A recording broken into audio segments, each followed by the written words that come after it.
we are soldiers of the Lord.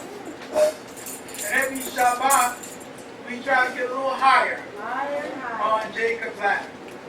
We get higher first just by stopping to rest. You know, that elevates you right there.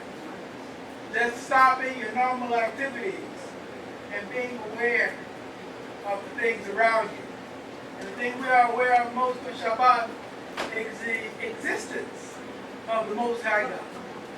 And where we get to praise Him in ways that we often, frankly, don't find the time to do every day. Because God should be praised every day, just as we praise Him today. And so we again thankful that He has at least given us this day that we can praise Him, because He's worthy to be praised, and we are thankful to be able to offer Him that praise. And today we're going to delve also into the Torah Center today. And this is another way that we grow higher, not just lifting our spirits, because some things, good and bad, natural and unnatural, can raise your spirits temporarily.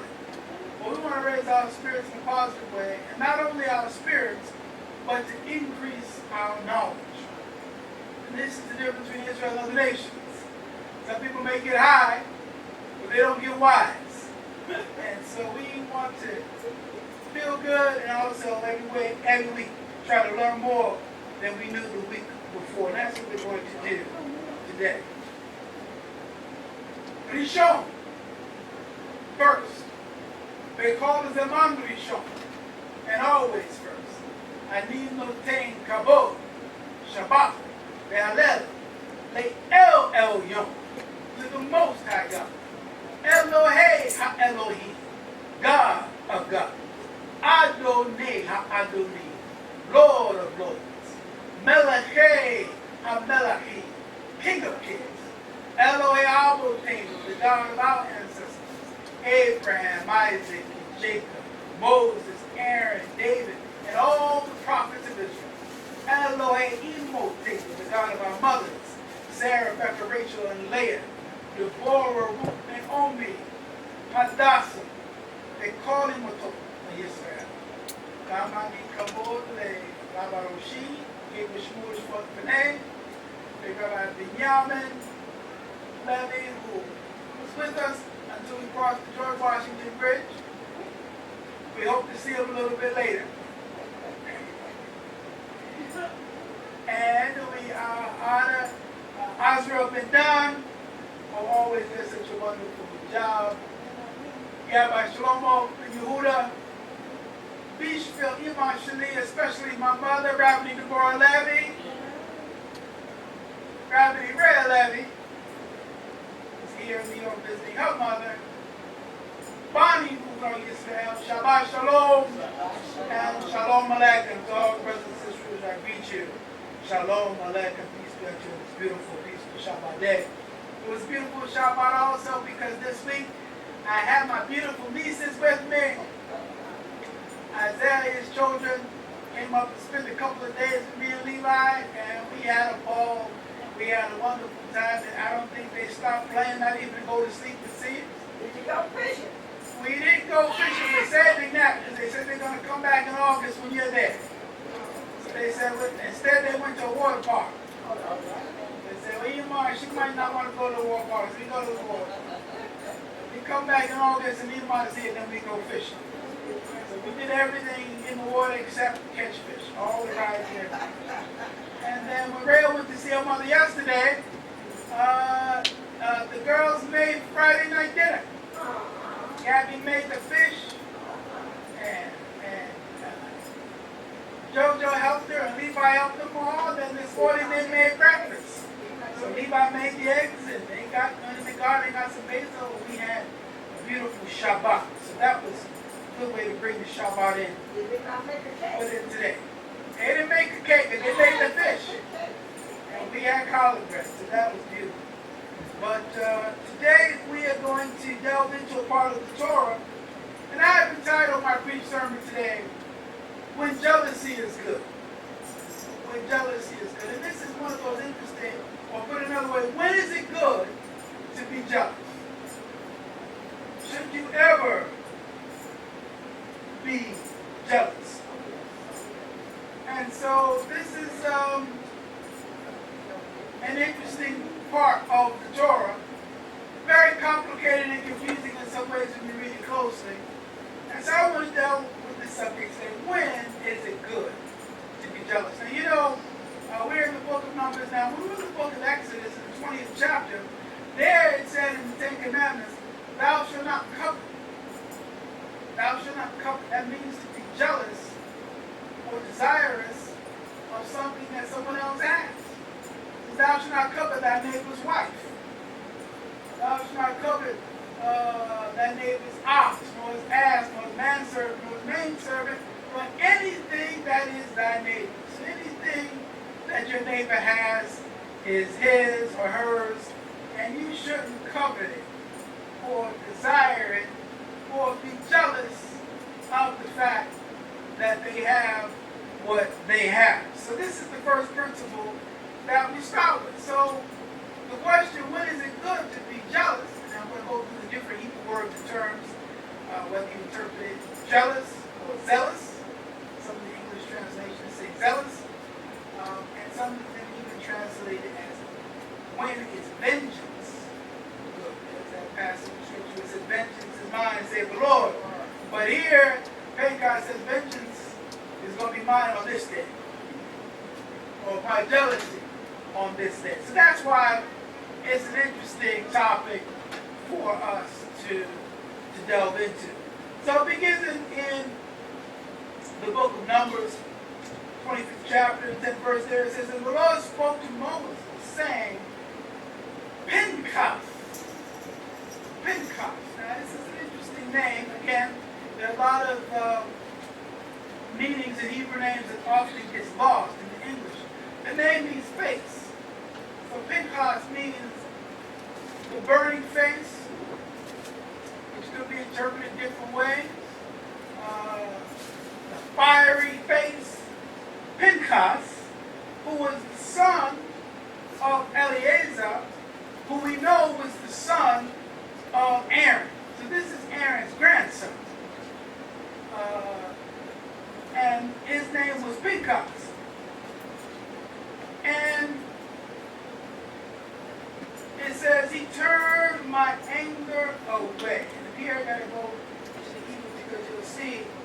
It says, Pinchas ben Eleazar ben Amron HaKohen Hashim turned at Kamati, my anger.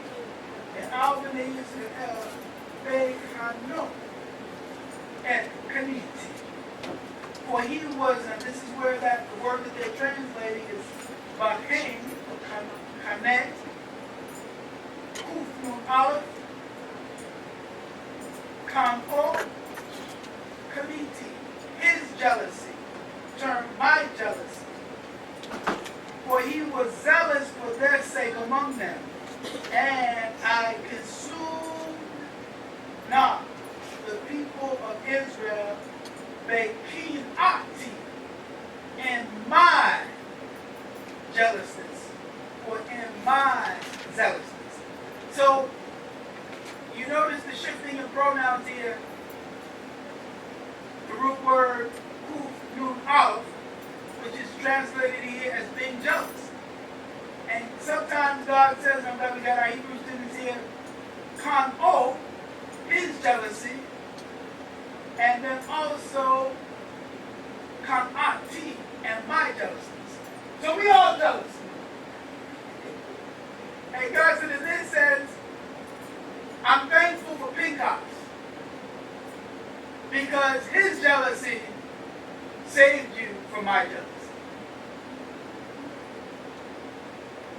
His jealousy saved you from my jealousy. Or, if you don't want to translate the word kinah as jealous, some of the books in this translation, particularly one here, translate it as zealous. What's the difference between jealous and zealous?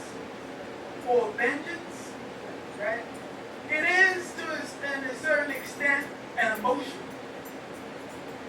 It is an expression of passionate anger. It is a negative feeling or emotion. To be jealous to be zealous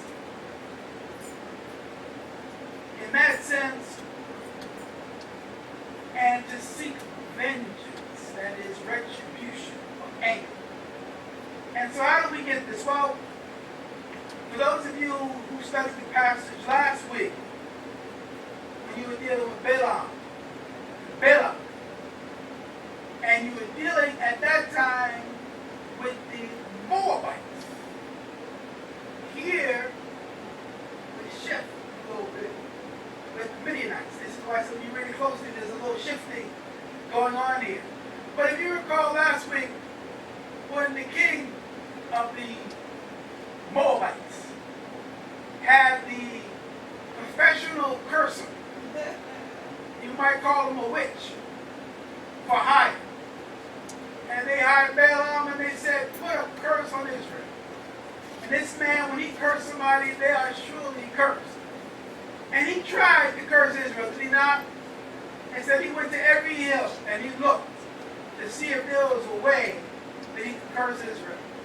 And instead of cursing him, I'm going back a little bit, but instead of cursing him, he said those words that we say every Shabbat when we open the service.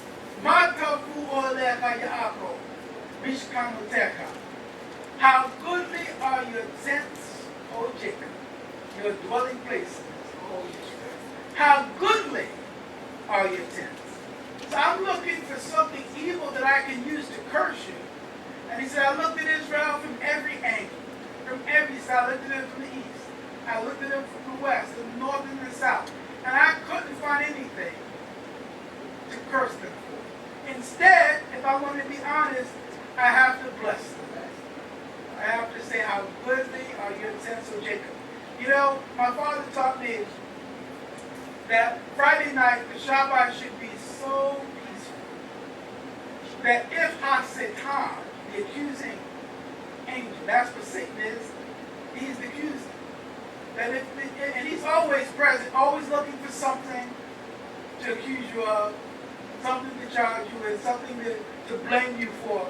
That even if the accuser was right there, that this Shabbat should be so peaceful, even he couldn't find anything to be angry with, to accuse you. And even Hasatan, like Balaam, would have to bless you and admit, this is good.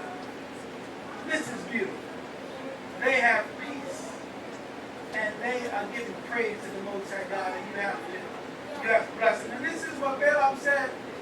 Balaam, I can't do it. I can't curse them because they are a good people, and I have to bless them. And so, the transition, which is kind of not very smooth between these passages. Some biblical scholars actually argue that they weren't originally together, and they were put together by biblical scholars at different periods in Israel's history, if you get into that kind of sourcing of biblical text. So radically different in the transition. But here's how I'll connect two passages. We left with that moment, Israel being so great, I can't curse them. And then we pick up this week with Pinchas being so angry at Israel that he takes a spear and kills a man and a woman in the midst of the house of Israel. How did we get from there to here? Well, what Balaam said is, when you are good, as the prophet says, no weapon formed by man can harm you. No curse, no wish, no evil thoughts, nothing can harm you. And so the trick for those who want to curse Israel is you have to get them to strike their foot against the stone. This is what the scripture says, that metaphor. Unless you strike your foot against the stone, what does that mean? That means you're walking and you stumble yourself. You trip yourself up. You struck a stone. But unless you trip yourself up, there is nothing that your enemies can do to you. There is no harm that they can bring to you. I don't care what prayers they say, what charms they use, what potions they put in their bath, what idolatry idolatry they engaged in, what rabbit's foot or whatever they have, none of that can work against you. This is what God told Job. I have put a hedge around you so that you cannot be touched. So unless you remove your own protection, lower your guard, create an opening whereby the evil forces can get in. And what was that opening? What the transition we get when he looked around, he couldn't find any opening from any side of Israel. And then the way the Moabites and the Midianites, in this case, were able to find a weakness into Israel was through the weakness of the men. And see, this I think is we have to be important. Sometimes some people say the Bible blames women for all the problems in society. Ever since Eve gave Adam that apple, everything's been going downhill. And women are the downfall of men. Well, first of all, again, the Torah says that interpretation of that passage in Genesis when Adam said, why did you eat the apple? He said, the woman, God didn't buy that excuse. He said, you can't blame the woman. You knew what you were eating. You knew exactly what you were doing. And so you can't blame her for why you ate that. Here, the weakness was the men. That through their attraction to these women, that the women lured them away from the Most High God. And they would go and engage in all kind of lewd acts with the Moabite women. And in this case, with Midianite women. So this is how the adversary got into the camp of Israel. And it describes it through euphemisms, some of which are lost when you don't study Torah in Hebrew. And this is why the Hebrew is so important for our study, because it refers to this as the incident of Baal Peor. The Baal Peor incident. Okay? This is what it talks about the other incident at Meribah.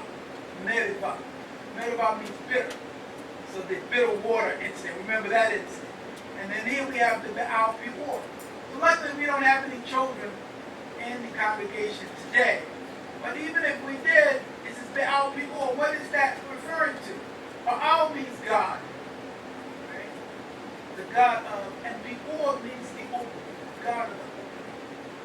So this is where you get the euphemism.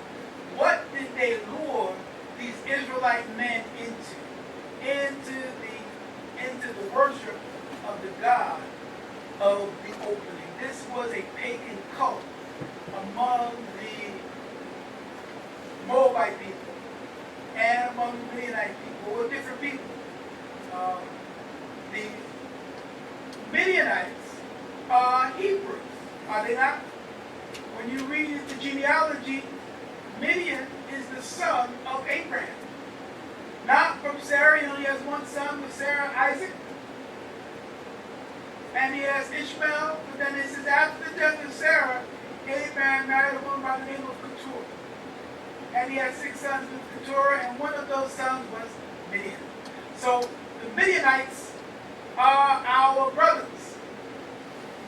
They are also Hebrew people. Okay? And so the Midianites are our brothers there. And it also tells us that Moses was married to an Ethiopian woman. But it says her father, Jethro, also known as Ruel, was a priest of Midian. So he was among the Midianites for many, many, many years. And so, to go back to the description of what this Baal Peor, it means the opening. There's some debate among biblical scholars about what bodily orifice they are referring to, and the different arguments for either way. But it is the God of the opening. And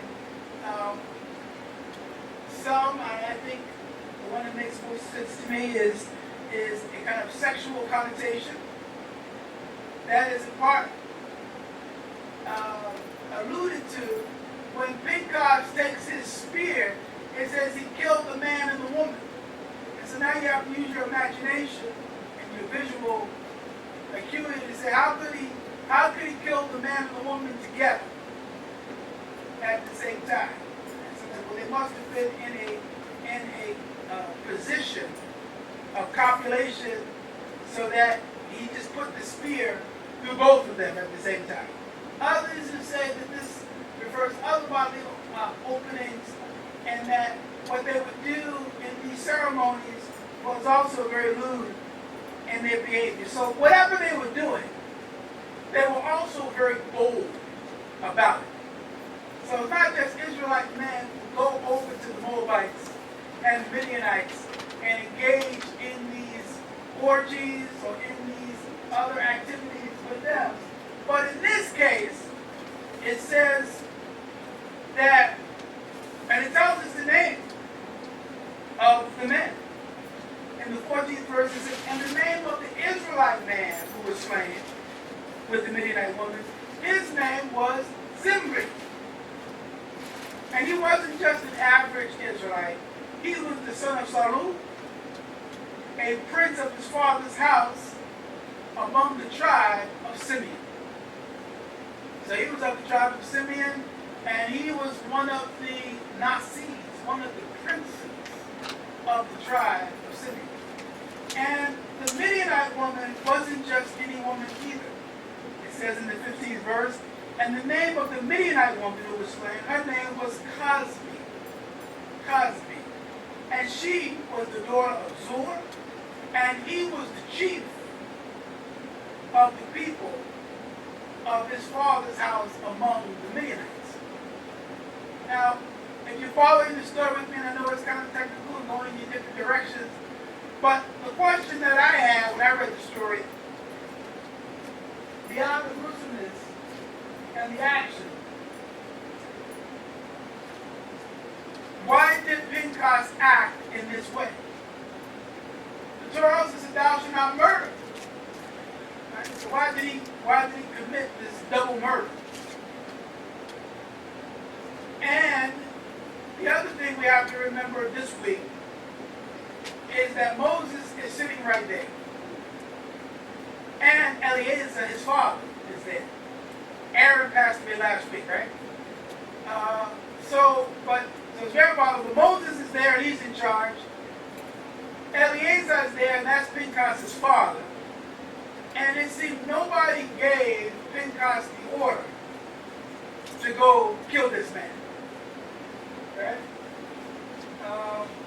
It seems he did it on his own. He grabbed that spear and he went out and he killed him. So this was an act of passion. Why did he act in this way? As I said, Israelite men perhaps for some period have been going along with the Moabites, going to the Moabite camps, engaging in their activity. But Zimri was so bold that he didn't go among the Moabites, the Midianites. He brought the Midianite woman, and they said they were going into the tent of assembly, which is a holy place for Israel. And he's going in the tent there with this woman in front of everybody. So that's how bold he was. And this is where I think that watching this, Pinchas just couldn't take it. Sometimes in our legal system, they have what they call this as a defense for murder, temporary insanity. Okay? That is, if a man, if a husband catches wife with another man, he can claim temporary, I just lost my mind. Temporarily lost my mind. And went temporarily insane. And so I think here, Pinchas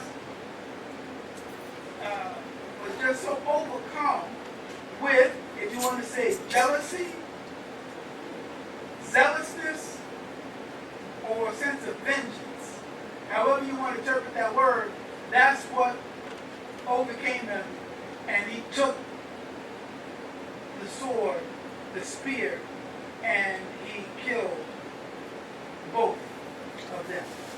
And so, the question for my sermon today was, when is jealousy a good thing? That God was also angry at what he saw happening. He was angry for two reasons. And this is where the larger lesson that we could apply to many things happening even in our society today. I don't want to get too political on Shabbat. But first, you're angry at the person who is doing the evil thing. And then who else should you be angry at? The people who stand around and watch and let it happen.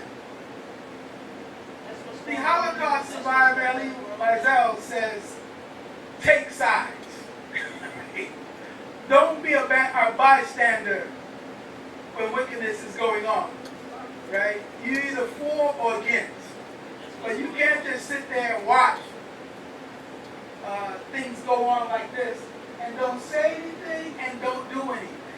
So everybody sees this. Why? Because the man was so bold. He's walking in with the woman into the tent of meeting. What they were doing in that tent, I said, there are two possibilities. Either something of a sexual nature or defecating or urinating, if you want to look at what is the opening. So they don't know now a couple choices, right?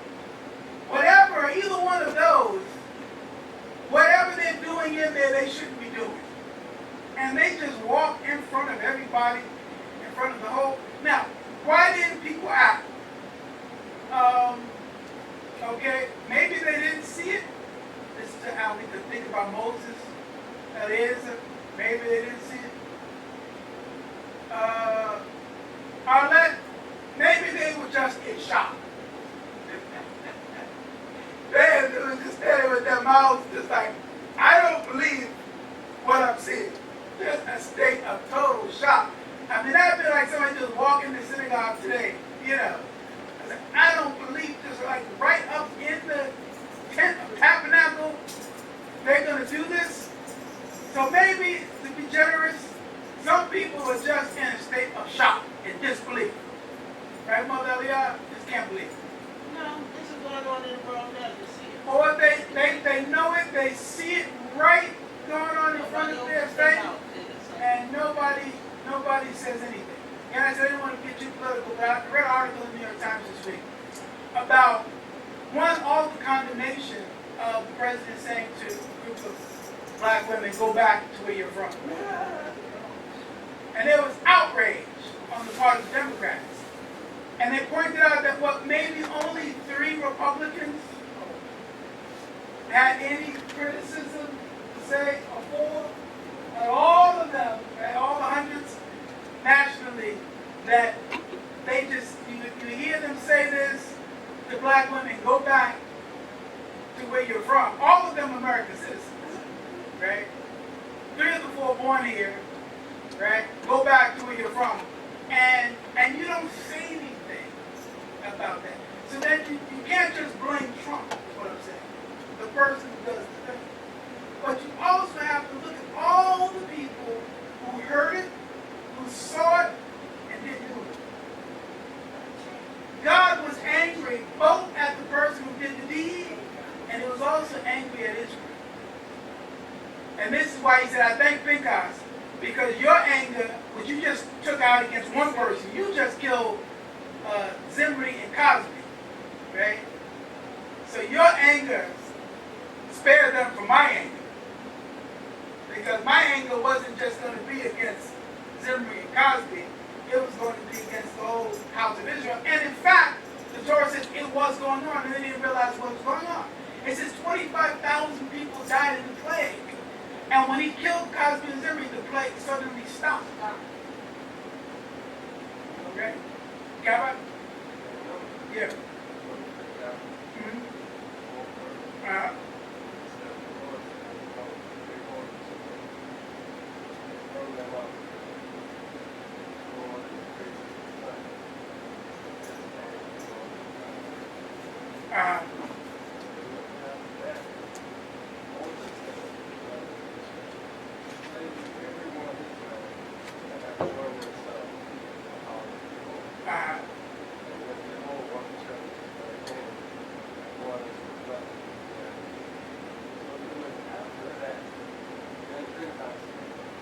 Yeah. Because the Lord had already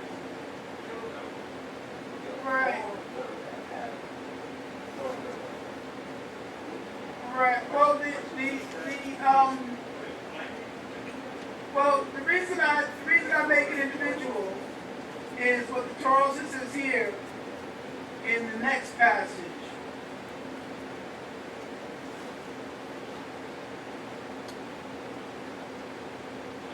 Is he makes it personal. He says, because of Pinchas.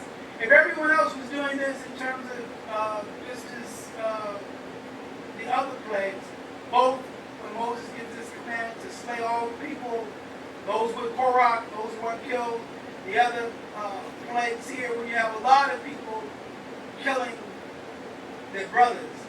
But here he says specifically Pinchas. And then the other passage here is he says, I'm giving a special blessing to Pinchas, a Brit Shalom, the covenant of peace, so that he will have peace. But either way, I think both are possible, and both make the same point that I'm making, that he took action. But I want to caution us in not justifying too much the action that Cosby did. Why? Because if this were a good thing, they'd always say, pat him on the back and say, keep it up. But instead he said, no, I'm going to give you something special, Pinchas. I'm going to give you great shalom. Shalom means peace. I'm going to give you a covenant of peace. Because he was highly agitated. You want to put that mildly, what you call that? Agitated, enraged, murderously angry, seeking vengeance, and just grabbed his spear and went out there, and he said, and this is why, the way at least I'm interpreting the story, when he says, I'm going to give you a covenant of peace. Okay? Give you a covenant of peace, meaning this is where we have to find a balance and knowledge of when to act and when not to act. Right? When we see injustice in the world, I don't want you to interpret this story in such a way that you believe that thing gives you license to get your gun, or your spear, or all these crazy gunmen, your M17 or whatever, and go into some place and just start shooting it up and thinking you're righteous, like Pinchas. Right? So God needs to give us a covenant of peace as well. I'm glad Pinchas did it in that one instance, but I don't want it to be like a precedent. Why?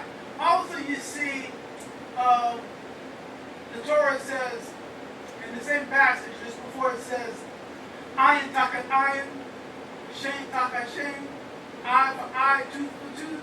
That passage begins, shoftim veshoftim in the top.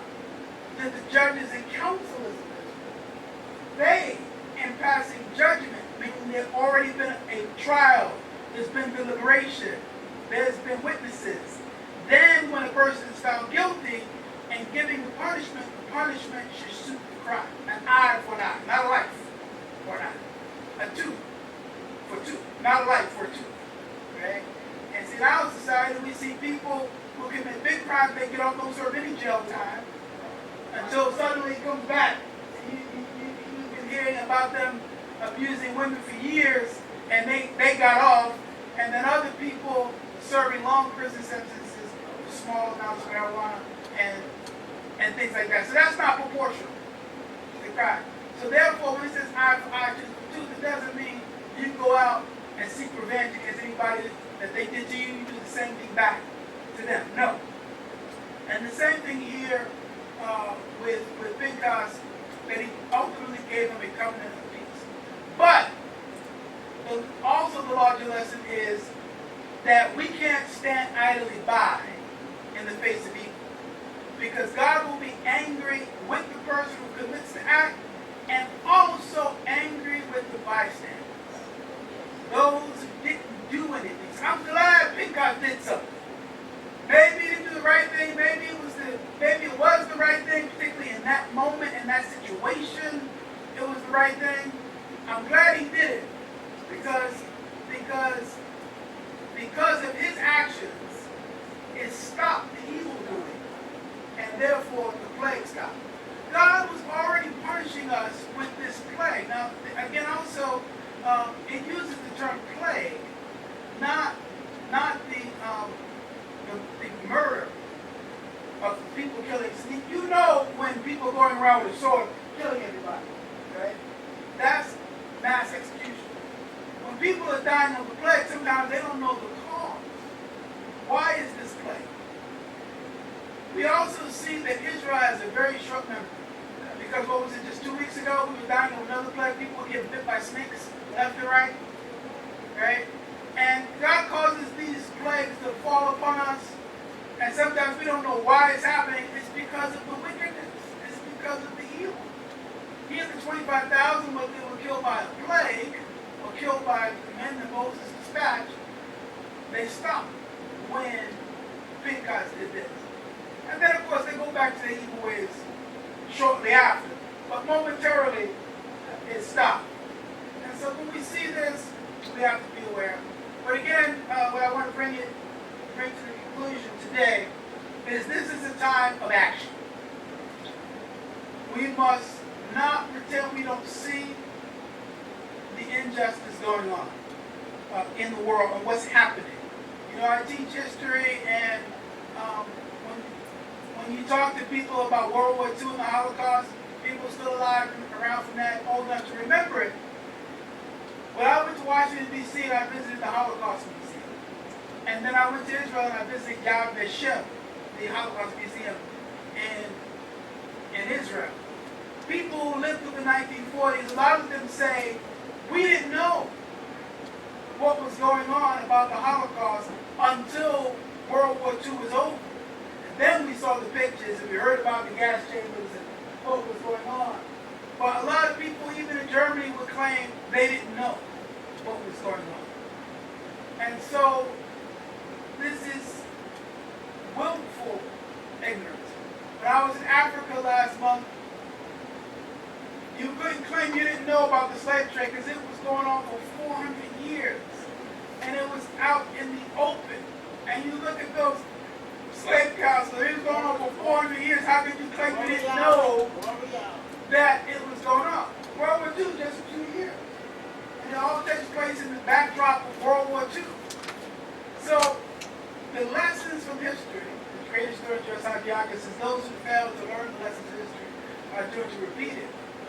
If we see things going on now, and if this gets worse, if this is the rise of fascism in America, those people shouting, send it back, you know. Later, people will say, I didn't see it coming. You saw it coming. You saw the rallies, you saw the racism, and people didn't do anything until it was too late. And so here, Pinchas, after he took action, he took extreme action. Perhaps it was the necessary action in that situation, in that case. And this is why he is remembered the way he is in the Torah. But then God did bless him, and he says, and I will give him Rabbi Sholomo, a covenant of peace. And so we also want to have a covenant of peace, especially on the Shabbat day. As it says in the book of Ecclesiastes, in the last chapter, in the last verse of that chapter, let us see the conclusion of the whole matter. Fear God and keep his commandments, for this is the whole duty of man. For God will bring every work into judgment, concerning every secret thing, whether it be good or whether it be evil. Shabbat Shalom and Shalom Aleichem.